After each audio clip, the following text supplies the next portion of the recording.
ফিলিস্তিনের পশ্চিম তীর ভোরের আলো ফুটতেই ঝকঝকে আকাশ আজ বার্তা দিচ্ছে মুক্তির।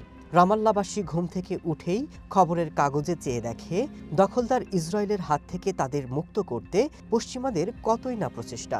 ফিলিস্তিনিদের স্বাধীন রাষ্ট্রের স্বীকৃতি দিয়েছে কানাডা, ব্রিটেন, অস্ট্রেলিয়া, পর্তুগাল। তাদের অধিকার নিয়ে লড়াই করছে বিশ্বের একাধিক দেশ।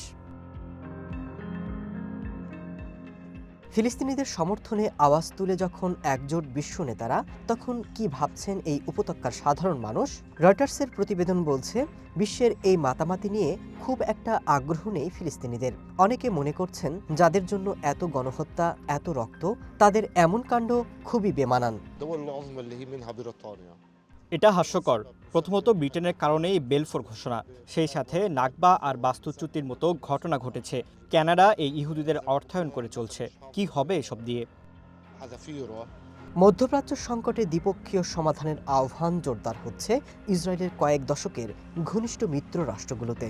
আপাত দৃষ্টিতে সুখবর মনে হলেও আদতে পশ্চিমা দেশগুলোর লক্ষ্য ইসরায়েলের নিরাপত্তা, ফিলিস্তিনিদের নয়।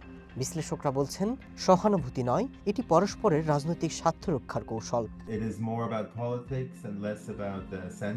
পুরো বিষয়টি রাজনীতি কেন্দ্রিক। সহানুভূতি এখানে কমই কাজ করছে। সরকারগুলো চায় নতুন পরিস্থিতিতে যেন ইসরায়েলকে আলোচনার মাধ্যমে চাপ দেয়া যায়। গাজা গুরুত্বপূর্ণ, তবে এটি সম্ভবত একমাত্র উদ্দেশ্য নয়, বরং পেছনে আরও বড় উদ্দেশ্য আছে। আমি মনে করি শেষ পর্যন্ত এ নিয়ে নির্বাচনী রাজনীতি দেখব আমরা।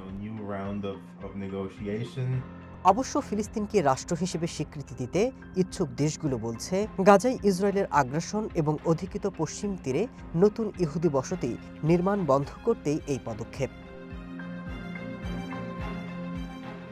Masud Rana, one international desk.